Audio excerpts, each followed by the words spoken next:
Hi, I'm Raymond, and you're watching RPadTV. My guest today is the wonderful Paul Semel, longtime video game, music, and book journalist. Paul, what's up?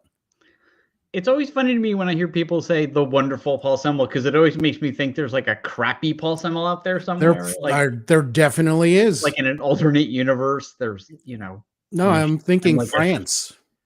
a friend. There's Paul Semel, and he's a womanizer, and he came to America to sleep with your family. I don't know. I think there is actually. It's weird that you say it because there is a guy named Paul Semel. I think he may be French. He's like What's he's that like a guy? he's like a U. He does like UI design stuff like that or something. Man, I'm He sure he's probably gets a very annoyed at me at the fact that like every time there's a new social media network, I jump on Paul Semel right away. Does he work at anywhere important, and can he hurt us? I don't think so. Well, no problem then. That guy sucks. Yeah. So today, Paul and I are going to talk about Echo, the first Marvel Spotlight project that streamed on Disney Plus and Hulu. But before we get into that, why don't you give the people out there an update on what's going on with your website, Paul? What is going on with the website? Well, lots of good book stories this week and last week. We had, as always, I have props because Yes. Gallagher. Did an interview with the editor of Weird World War China, which is if you can imagine, a whole bunch of short stories about what happened if we got into a world war with China, except that they're very science fictiony and fantasy oriented and, kind of H.P. Lovecraftian, if you will. Oh, This is actually the third one of these he did. He did World War III, which was us versus Russia, and then there was World War IV, which was just sort of like just a huge mess of a war. And none of the stories are like related. It's all kind of mixed up, but it gives the writers lots of fun space to move. This week also sees the release of the new Dean Koontz book. yes. Got a chance to interview Dean, who has gotten a bit spicy with me in the interviews now. He's making fun of me, which I always appreciate. That's great. And then also Christopher Golden has a book out next week called The House of Last Resort, Uh-huh. which is about these two people who moved to Italy to get away from it all. And they don't actually get away from it all because the house is fucked. So earlier you mentioned Gallagher. Can you explain to the people under 40 who Gallagher is?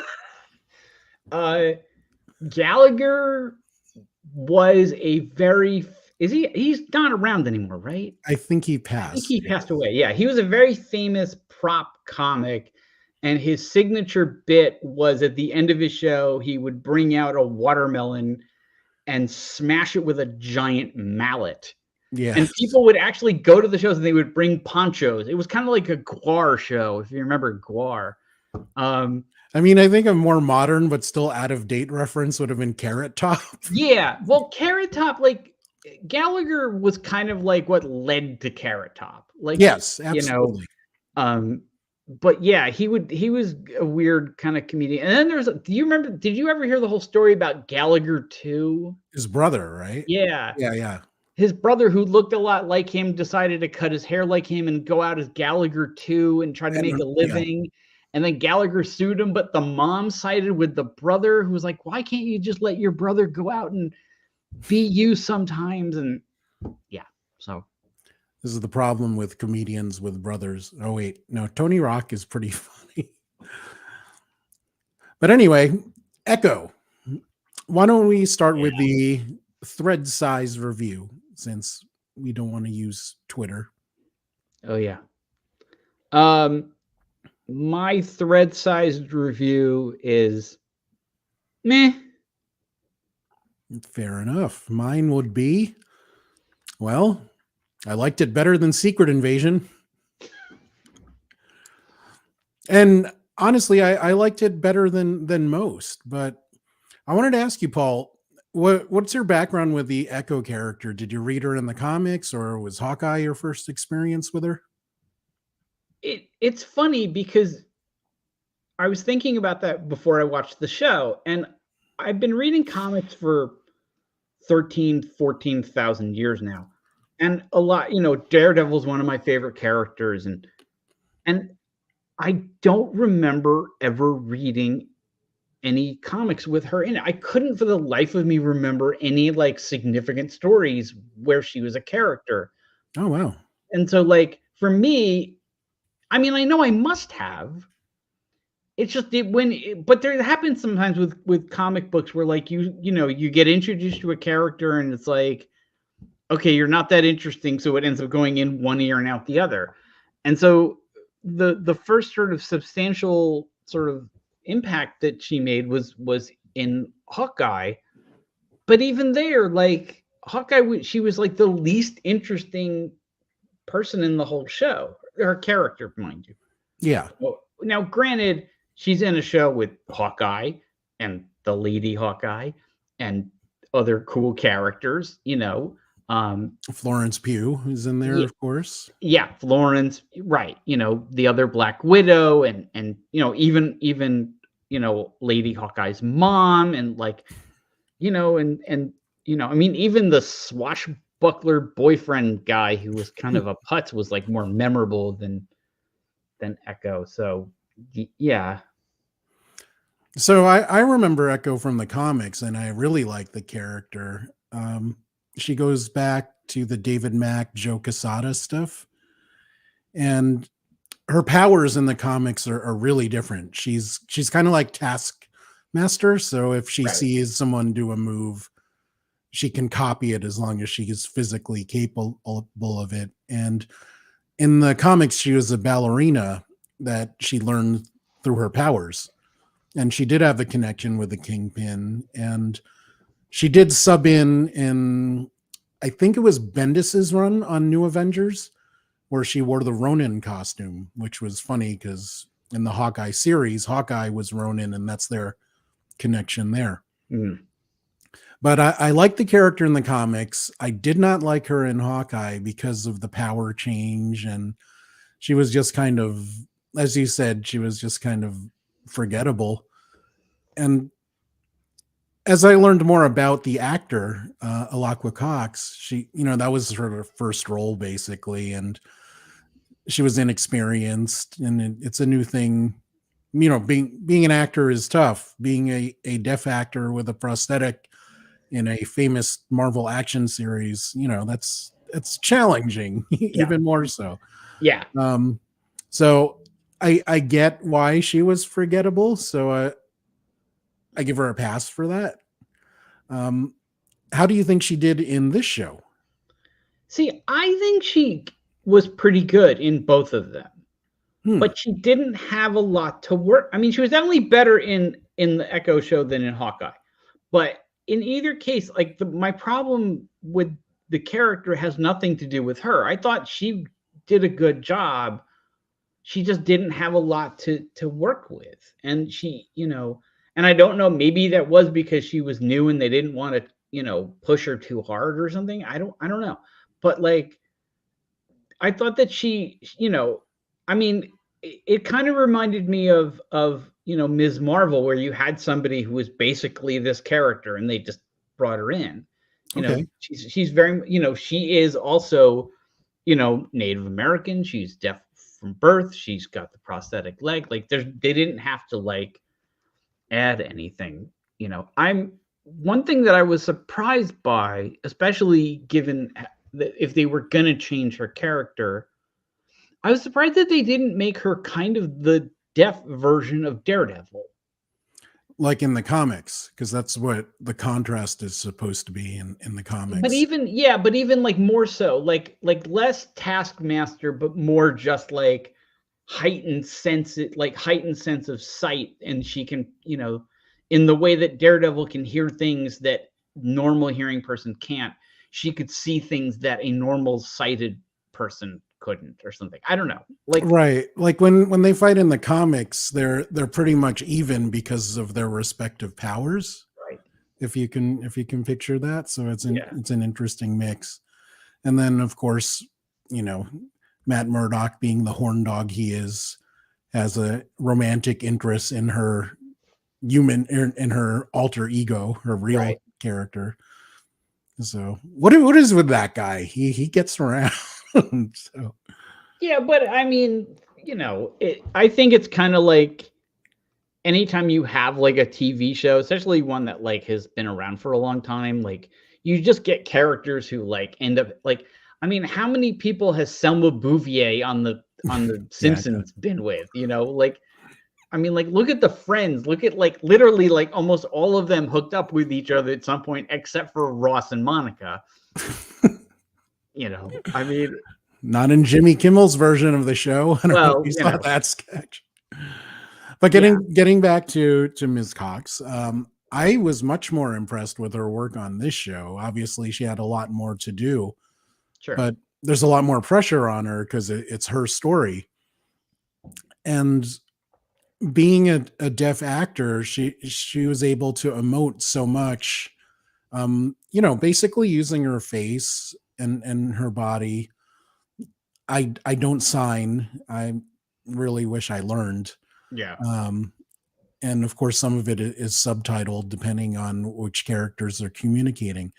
But especially in the first few episodes, which take place 5 months after the events of Hawkeye, you can see that she's frustrated and angry and lost, and she's just kind of looking for somewhere to direct that rage. So I liked how she started, and I like how she evolved over the course of the series, except maybe for the end. So we'll talk more about the finale later on in the show. But yeah, I thought she was great, and reading about her work on this, since it was her series, she had on site, she had a deaf choreographer and a deaf acting coach, so it was easier to explain what was needed in each scene, and you can tell that she had that kind of support. I thought she did a great job with what she was given. Mm. Agree? Disagree? yeah, yeah. I mean, I think she did a good job. I think the problem is that she didn't have good sort of stuff to work with. I mean, this is a weird comparison, but like I think back on George Clooney from that one Batman movie that he did. You know, I mean, he Yeah. was really good at Bruce Wayne, and he was a Yes. pretty good Batman. It was just everything else about that movie was terrible, And the nipples. and the nipples. And I remember this. Granted, this is pre Batfleck, pre Christian Bale. Stan Lee and I interviewed Stan Lee once to name drop, and he actually said that he thought that George Clooney was the best live action Batman up to that point, and that Joe Quesada from Marvel Comics agreed with him. So, but again, you can even if George Clooney can't overcome terrible scripts, terrible direction, terrible art direction, etc. She wasn't going to be able to bring this up, no matter how good she was. Fair enough. And for the record, I think that movie is funny. That what was it? Batman Forever? Yeah, I Was the think one they so. were in? I just think of it as Batman on ice. Yeah. Well, it just seemed like people had a different idea of what they were doing. Like Arnold and Uma, they thought they were in that like the Adam West version of Right. Batman, and if you look at those characters in that context, they're think it's pretty funny. Like Poison Ivy was just so overstated, and I love that Arnold line when he's shooting the people and he's like, "Chill, chill." It's hilarious. But Yeah. before we get into the negatives, and I know you have a lot to complain about with Echo, what aspects of the show did you like? What stood out for you? For me, it was first and foremost, it was the supporting cast. Yeah. The character of her grandfather, the character of her grandmother, especially the two of them together, I thought were really, really cool. Also, and I know I'm being a cliche middle-aged white man when I say this. Anytime I can get exposed to a different person's culture is always really interesting to me, and I always look forward to that. And so it was interesting to see the Native American culture from her specific tribe and how they sort of related. Um, I also like the part, and I wish I could remember exactly what he says, but there's a scene where these middle-aged white people go into the grandfather's store and Yeah, he's trying to convince them to buy something, and they yeah, so obviously want to get something that's Native American but looks Native American so they can act like they're cultured. And he's like, I can hear the spirits talking to me, and I don't know. bud Isn't is it? bullshit, bud is Yes, bullshit. that's And it reminded me, there's a funny thing. It was in Family Guy once where it's a whole long story, but basically Stewie and Brian go back in time and they meet Native Americans in like the 1800s, and like the Native Americans are speaking in that sort of stereotypical Native American way that they always yeah. did, and like bad, they're like, me want them this, and blah blah blah. And literally the minute Stewie and Brian leave, they're like, okay, they're gone, we can talk normal now. Yes. I So completely agree with you about the supporting cast. Like those yeah, the two characters you mentioned. I love the character of Henry, the guy that owned the roller rink, but was yeah, that yep, was like secretly involved in crime, connected with the kingpin. I thought Biscuits was a cute character. He became kind of Echo's sidekick. mm, Um, Bonnie, who you might know from Reservation Dogs. So like all these characters and the grandparents, like you said, and especially Scully, like that scene in the store was fantastic. yeah. I I thought they helped build the world of this show or build Echo's world. And yeah, they were one of my favorite parts of the series for sure. Yeah. But as expected, Kingpin is always Yeah. excellent. So how did you think D'Onofrio did in this time around? He was as good here as he was when he played the role, before, whether it was, Hawkeye or Daredevil. I mean, he's just really good at playing super intense people. Like if you go back to Full Metal Jacket, Yes. which I don't think people like connect because he looks so different in that. Like he was so good in that first half of Full Metal Jacket. Um, and I always think of him also as the guy from the Law and Order show, where he was like kind of intense in that in a very different way, but also still intense. And so yeah, he was a highlight for me. The one little scene with Daredevil was really cool. Yeah. I kind of was hoping for more of that, but like, I kind of got why we they want to save Right. that for the Daredevil show. So, but yeah, Yeah.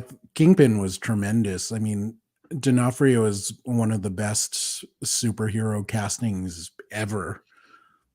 I can't think of many characters that were a perfect match for a character. Uh, well, I would argue that Michael Clark Duncan was really really good as Kingpin in the terrible Daredevil movie. Rest in peace, sir. I You miss know, that guy. yeah. I mean, that guy was super cool. Although with him, Michael Clark Duncan always seemed so jovial that him playing a bad guy, there was always that weird kind of like, okay, you're good, but like you're still Michael Clark Duncan. Yeah, I and still want to like, give you like a big hug and I think about his character in Talladega Nights. yeah, That cracked me up. But that fight scene in that shitty Daredevil movie where he's just like throwing Ben Affleck around, right. that looked like a Daredevil fight Yeah. that I see in my head. So yeah, I do agree though is good, but I mean acting wise, D'Onofrio is just a Yeah. cut above. Yeah. So now let's get into what will probably be the longest section. What disappointed you about Echo? Well, the first thing I have to talk about, because this irritated me to no end, and it's a weird technical thing, the captions. Hmm. The captions were tiny, and they were thin, and they were white. And in a show where a lot of the dialogue is not in English, and a lot of the dialogue is sign language and not spoken out loud, there were a ton of times when I had to kind of try to rewind and get up and close to my TV and be like, oh, okay. All right. like it was impossible to see, especially for somebody who sits at a reasonable distance from his television because he had an overprotective Jewish mother.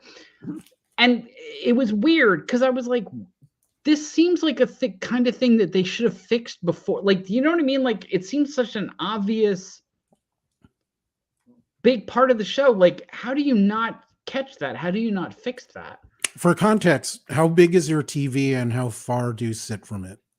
I sit 6 feet away and it's probably 55 inches. Okay. So, and if I turn on the captions for any other show, which every once in a while I do, if like someone has a very thick accent and I'm like, wait, what did they say? Or if like I think I can't make something out because they mumble, I'll turn on the captions real quick.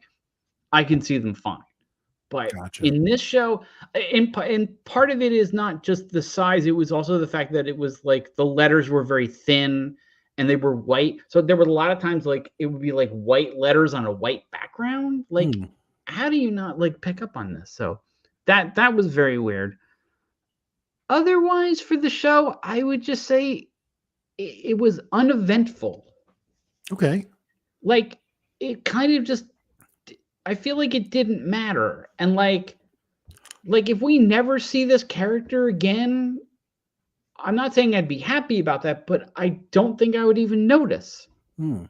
Like, but isn't that kind of the point of what Marvel Spotlight is? They kind of want to do these standalone things that don't have heavy connections to. Okay, fine. Then why was Daredevil in it? Why was Kingpin in it? Why is it the aftermath to the Hawkeye show? Why is it setting up Daredevil Born Again? That's the weird part about this thing. Like, if you're gonna make something that kind of sits by itself off in the corner, fine. Right, but the stuff you just mentioned is not what is the main thread of the MCU at this time, which is, of course, with Kang or whatever direction they spin off. Right. It's not part of the main story, but it is building a bridge between Hawkeye and Daredevil. Right. But that doesn't preclude from what the goal of Marvel Spotlight is, which right. But I guess my point is that they could have very easily done a story where she goes home for the first time in a very long time and reconnects with her roots and all this stuff happens and all of a sudden she gains powers, and you know what I mean? Like, something else could have been done story-wise that to make it even more disconnected. So it seemed weird that it was so connected to me anyway. But yeah, I mean, it was weird because, like, again, like I said with the character herself, like in the comics, like it kind of just went in one ear and out the other. Like, I was like, okay. Like, even like watching like Secret Wars, like every time a new episode of that would come on, I'd be like, ooh. Secret Invasion. Sorry, it was called Secret Wars. Like every other Marvel show on Disney Plus, like every time or Star Wars show or whatever, or Harley Quinn or like a lot of other things, like every time there's a new one, I get excited and be like, ooh, cool. And with this one, I was like, okay, so I have 5 episodes. I'm like, all right, I'll watch one. Oh, all right, I have another one I could watch. If you gave me 5 Star Trek episodes in a new episodes in a night, and at a point in the night where I could watch all 5 before passing out on the couch, I would watch all 5 and I'd be excited about it. And it didn't spark joy. Gotcha. So as I said earlier, I like the series better than most, but still had a lot of problems with it. The thing with her powers, I thought, was poorly explained and poorly executed. They had those 3 or 4 flashback sequences to previous Choctaw women and how they had all these powers stemming from their first ancestor, and those powers travel up generations, but they all had different powers. So I couldn't get, I understand her lineage, but I didn't understand, but how can she heal people and kick ass and do all these things? And And then the finale, I'm like, why do her powers have transitive properties? That she all of a sudden, like 3 of them have powers now. Right. And spoilers, sorry, but the finale, I just thought it felt like did you guys run out of money or something? Because like some of the special effects were janky, some of the execution. Did everyone get tired and poor all of a sudden? It's just like So while I didn't love it at any point, there were the parts that I was definitely entertained, but the finale was definitely not one of them. Yeah. I thought the finale was poor.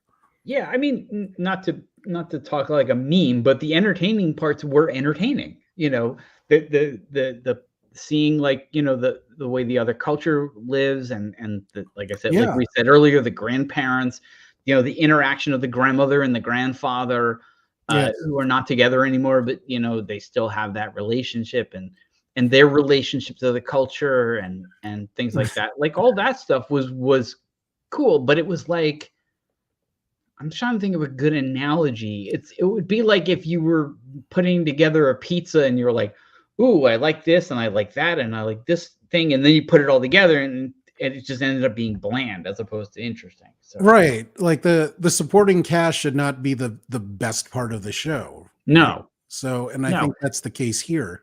Yeah, and again, I don't blame any of the blame on the performance of the main character. I blame it on the way that character was developed and written. And after reading stuff about from the producers and director, it just seemed like they didn't respect or didn't care about the source material, and that's reflected in the show. What I kind of thought was, and we've talked before about Lovecraft Country and Ms. Marvel, how those shows used a historical event and kind of explored it in the context of their show. And I kind of was hoping for that. Like, I was sort of hoping there was going to be some interesting historical event to her particular tribe of Native Americans, and that this show was going to kind of explore that and like her power. Like, I didn't want a repeat of Ms. Marvel. Like, I didn't want her to go back in time and like interact with like her grandmother as a kid, and turns out it's like she's her own grandmother, like Fry on Futurama. But I was hoping for some kind of more of an interesting story. Right. Yeah, it just felt kind of disconnected from everything else that was going on. Did you get that sense? Yeah, a little bit.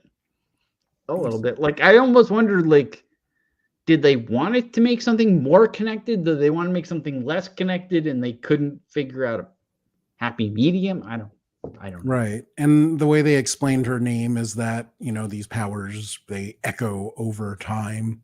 Yeah. As opposed to in the comics where echo is a play on her being deaf. Right. What I do wonder, and I've said this about the Eternals and some other things, is I do wonder if when it's all said and done, this will make a lot more sense. I don't know. Like, I don't. Like, I wonder if she's going to come back in the Avengers and something about her powers is going to kind of the way that the I don't remember the character's name, but in the What If show, how right episode with this different Native American woman, and she gets these cool powers, and then ends up like interacting with the other characters and adding something very, very cool to the last 2 episodes of that show. Right. So that's an interesting contrast because I understood her powers. Like, I understood what I was working with here. Yeah. Everything made sense, as much as comic books make sense. Right. But it was clear. And this wasn't. I'm like, what can she do? She could like twist, she could break metal with her hands and using force waves, and yeah, she just had this wide assortment of powers that were never really explained, but then all of a sudden she has access to everything at the end, as does her grandma and cousin. I'm like, what? Like, yeah, they totally lost me in the finale. Yeah. But Was the problem with the show the writing, the directing? Because I enjoyed the actors. I thought they all did Right. well. Yeah, I think it was the writing first and foremost, and the direction. And I don't. It's interesting because I don't necessarily think the writing was bad. Like, it wasn't like there was lots of like terrible dialogue and cliche characters and things like that. It was more just like it just didn't. The It overarching story was not good. Yeah, it didn't Yeah. sort of coalesce and it didn't come Yes. together Yes. and and you know it's I don't know. It just didn't. And again, like you're not dealing with like a terribly interesting character, or at least a character they didn't make terribly interesting. Like Right. they could have made her way more interesting, but they just didn't, or they And couldn't. in the So, end, it just collapsed like a flan in the cupboard. I don't know what that actually means. Eddie Izzard says that. no, So, like, I've never. mine usually has more flavor. I like flan, but I don't know why you would put it in a cupboard. So, I don't know. That seems like a terrible place for it. yes, like it should be refrigerated. Yeah, I think it's supposed to be refrigerated. Yeah, but Well, back to the flan hour on. yeah, I mean, so I went into this with no expectations. I was expecting it to be more violent and adult because of the Marvel Spotlight announcement. Right. And we did get that. So they did deliver on that. But overall, this was my second least favorite Marvel show on Disney Plus. I liked it a little bit better than Secret Invasion. When we spoke off camera, you were saying this was bad, but not Inhumans bad. No. I mean, Inhumans, which I never even got past like the first episode of Inhumans. Like I just couldn't. I finished it. Yeah, I just couldn't. And granted, at the time, we kind of knew Inhumans wasn't essential. Mm, And yeah. and with this one, that's the thing. I was thinking about this. Like, if we knew that this was even less essential than it was, I don't know that I would have watched it all. I don't think I would have been enthused to watch, especially if there were more episodes. Right. Like if this was like a 20 episode thing, I would have been like, oh God. I'm out. Yeah. Yeah. I would argue though that the Inhumans was supposed to be essential because at that time, Marvel, the executives were trying to make Inhumans their big thing. Oh no, I meant when I watched it, because I watched it like after it had already aired and been canceled, and because it was coming from the same people that were doing Agents of Shield, and I had lost interest in Agents of Shield at that point, so I was just like, right. So yeah. for the people that might not know what I'm talking about, that there was a time when was Inhumans, like 10 years ago or something. Yeah. So at that time, both on TV and in the comics, there was this big push for Inhumans, mainly because Marvel didn't have the X-Men license. So they wanted Inhumans to be, the big thing to replace mutants. So they were making Ms. Marvel was originally an Inhuman. Right. The way they wrote her. They tried to make them the next big thing and it failed, both in the comics and especially on television. Oh yeah. Although I will say this, if it wasn't for that show, we wouldn't have had the fantastic death of Black Bolt in Doctor Strange. In Doctor Strange. Yeah. Which is just a fantastic thing. And we probably wouldn't have had Anson Mount as Captain Pike on Star Trek. So, well, that's good for him. Yeah. Yeah. Let's say great. Yeah. Suffer through Inhumans. No. But, for people who have seen him on that show, he's so good on that show. So, well, he's allowed to speak first. That's true. He can speak without blowing his own brains out. I mean, so that's a plus right there. Yeah, that is a plus. So we will chalk up that most of what we didn't like about this show is writing related, and we will leave it there. Paul, this was the first Marvel Spotlight project. How does it make you feel about the future of the Marvel Spotlight brand? Does it kind of lower your expectations now, or? I don't really care. To me, it's all Marvel. Oh, okay. It doesn't matter if it's Spotlight or not Spotlight. Like, it doesn't change my expectations. It doesn't change my perception of it. Um, you know, like it. I guess I should kind of look at it differently, but I mean, have they said what else they're doing under the Marvel Spotlight banner? I don't know. I think a lot was seeing how this went over first, and that would Right. determine the future of it. I thought Daredevil Born Again was going to be under this, but now that it got poorly received, I think it was like a 62 audience on Rotten Tomatoes and a Right. 70 something critics. Maybe they'll have to rethink that. But the idea, one of the ideas anyway, was to get the fans that enjoyed the Netflix Marvel shows and how those were more violent and gritty compared to the Right. Disney Plus ones. And I don't know, it felt like this weird mix of the violence of the Netflix shows, but still sanitized for Disney Plus.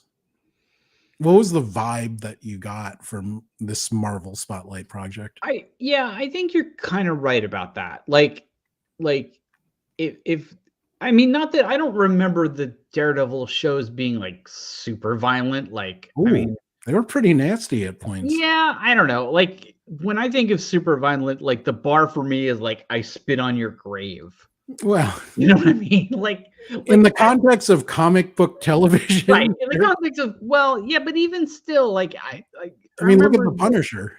yeah, but even the Punisher TV show didn't go as far as like the Punisher movies Yeah, or or Blade. I mean, Blade is a great example. Like, there was lots of blood and gore and messed up mouths in that one, right. But in the what second one. if you compare that to what we've seen on Disney Plus so Oh, far? compared to Disney Yeah, Plus, it was absolutely more, and they were right to rank it for adults only. But it certainly wasn't like, it wasn't like I was watching going like, "Oh God, what did she do to that guy? Why did she stick that there? Oh right. man, that's his urethra." I don't know. That one scene where they beat the crap out of the ice cream vendor was, I'm like, whoa. Oh yeah, that's true. That's true. But I think that was worse because he was an ice cream vendor. That's why it's worse. Well, like, you know what Yeah, I mean? I Like do you not. beat the crap out of like if you beat like some gang member like that, it seems not as bad as if you beat a school teacher. I don't know. Maybe that's just me. Maybe I don't know, but when she started kicking him too, I wanted her to say and sign like, "Come on, motherfucker." But Yeah. that would have been hilarious. Yeah. But so it's all Marvel to you. Yeah. I want to treat it as its own thing. You know, in the comics, I treated like the Max line as its own thing. You know, the Ultimates line is its own thing. See, I never I treated the Ultimates as its own thing because it was a different universe. But like when it Right. came to like Marvel Knights or Max or whatever, like to me it was just like, okay, it's just, it, yeah, maybe it was different, but I didn't sort of think of it as different. Like, Hmm. Well, according to fans, it wasn't different enough. So, or maybe they're still experiencing superhero fatigue. I don't know. I haven't I read. think that's probably a lot of it, Hmm. you know. So, what do you want next, if anything, from Marvel Spotlight?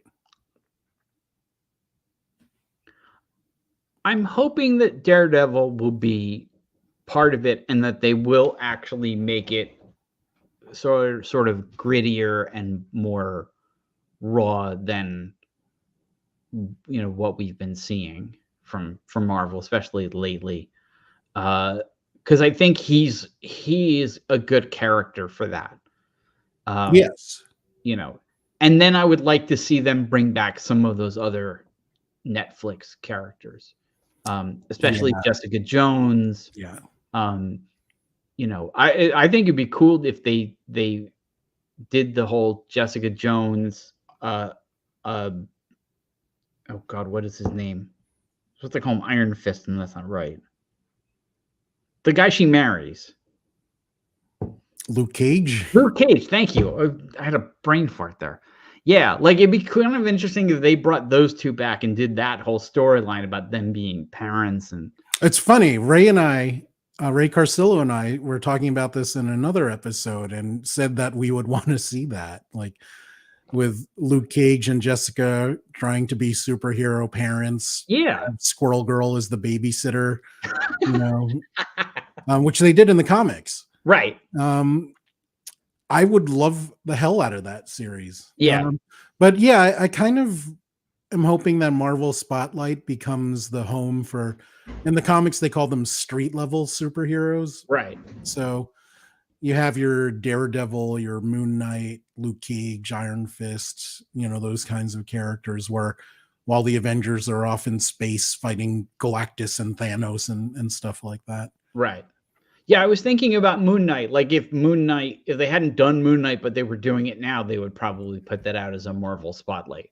Yeah, although the way they did that series, he's kind of doing these weird, wacky global things. So maybe they can draw him back and make him street level. Yeah, they could. They could definitely do that for season 2. I mean, if there is a season 2, we don't know.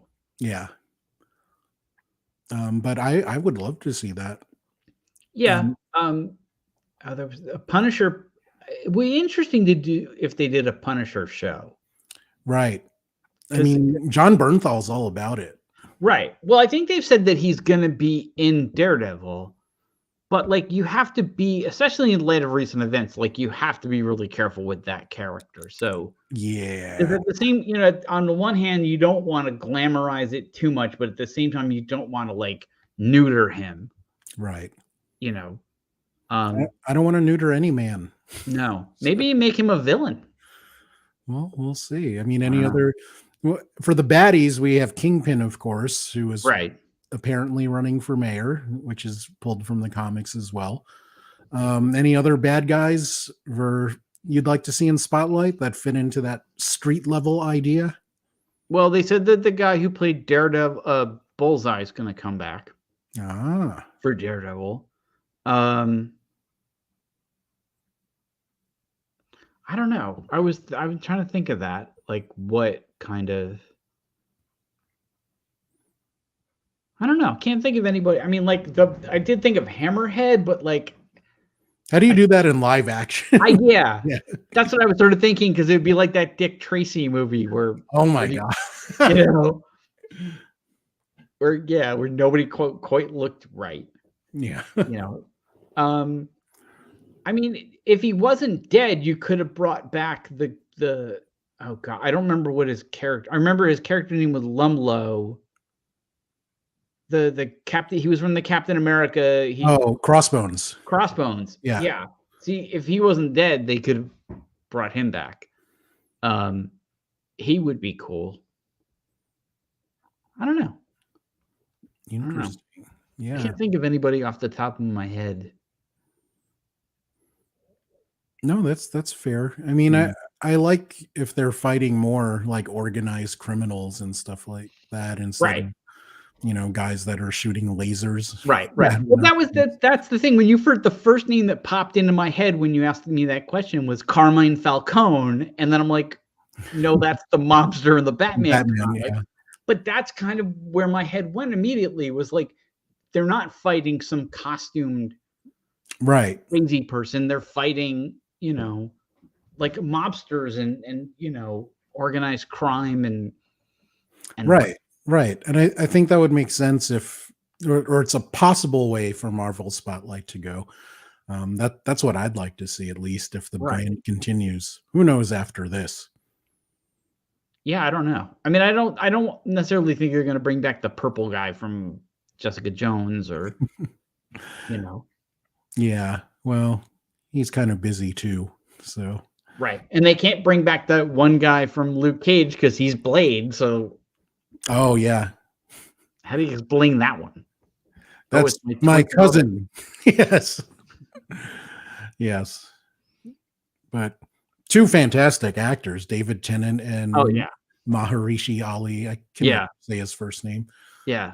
Marashala? Is that? I think it's Marashala. I think that's closer to Maharishi. I'm gonna call him Maharishi for the rest of my life, unless I actually meet him by Yeah. chance, and then I will quickly remember how to say his name. How do you say your name?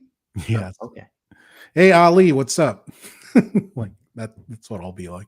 Yeah. Just don't call him like Joe Frazier or the guy that makes the tiny ovens. George Foreman.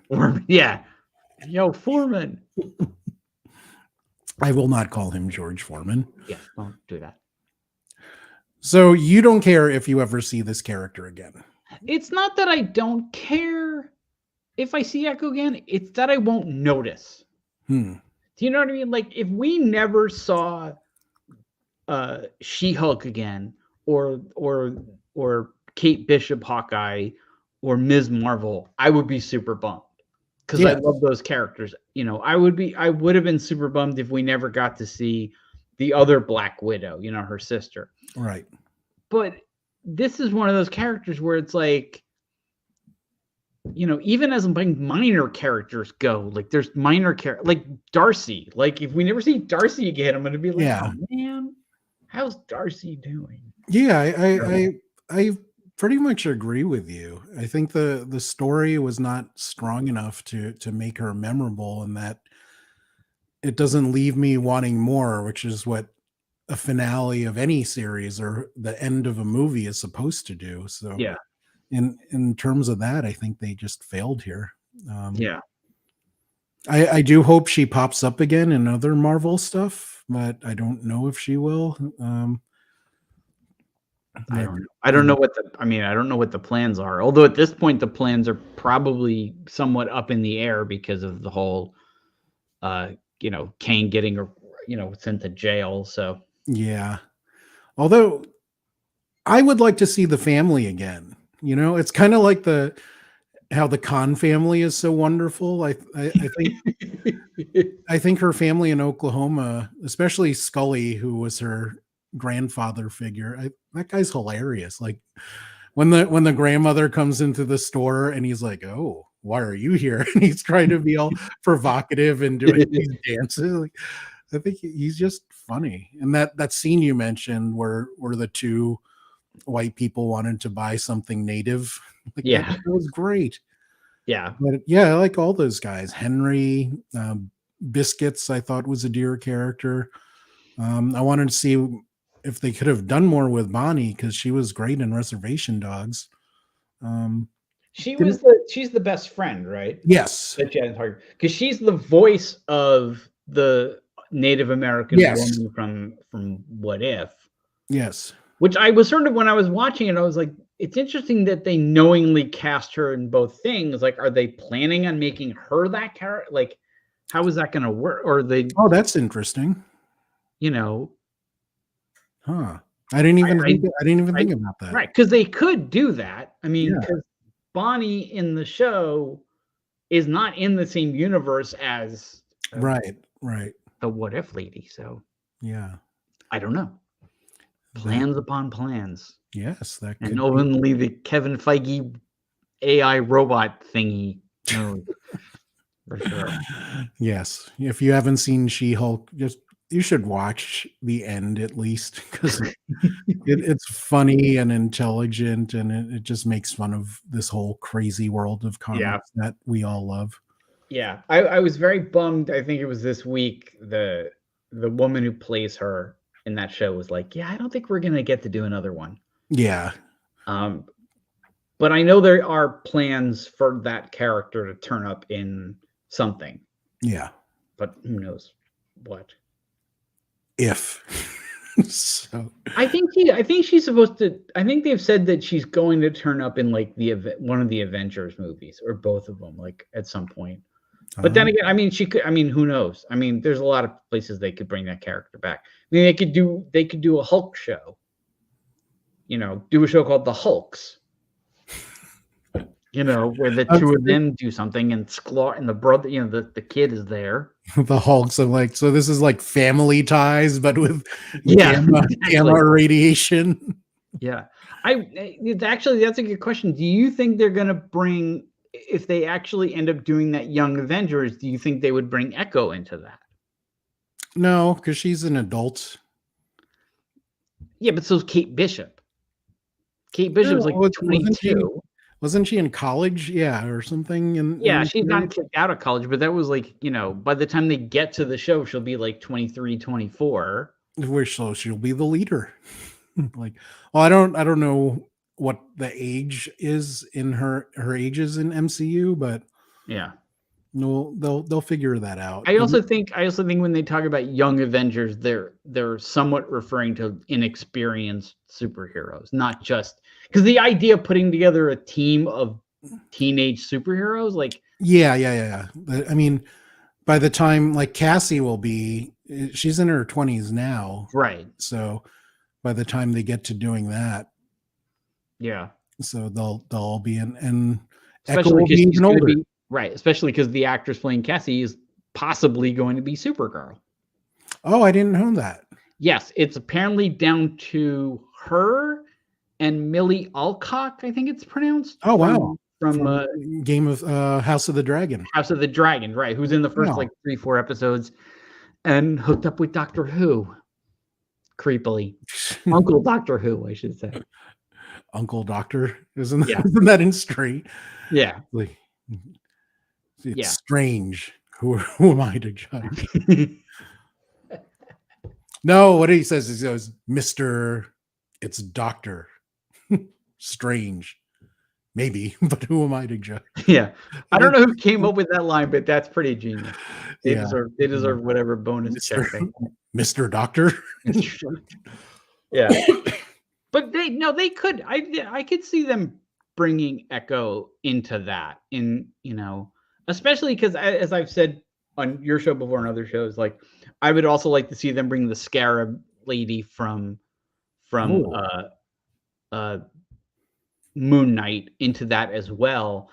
And she's much older. And I think actually that would make for an interesting dynamic. Like here you have the Scarab, who is, I think, in her 30s, but is just as inexperienced, hanging out with like people who are very young. Because let's be honest, Ms. Marvel is very young.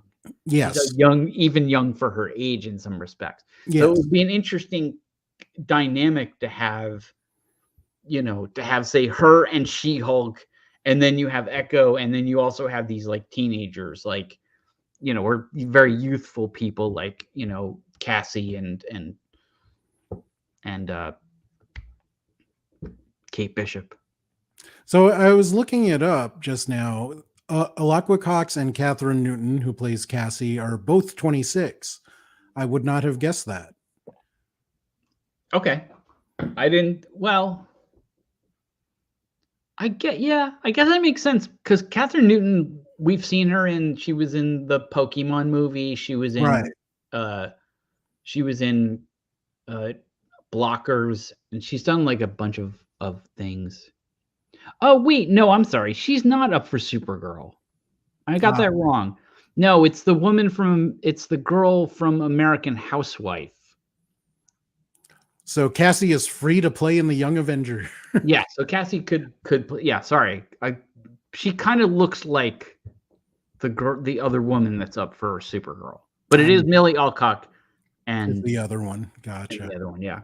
Interesting. Well, that will be a wrap on our Echo episode. It was fun dissecting it with you, even though I didn't enjoy it as much as most of the Disney Plus content that's superhero related. Yeah. Well, when you're dissecting something, it usually isn't fun. And if it is, you might want to see a therapist. And join us next week on Thursday, where hopefully we'll be doing a TED Talk on Ted, the series on Peacock. Thanks for watching RPadTV. Please like, subscribe. It really helps me out. And see you next time. Bye, guys.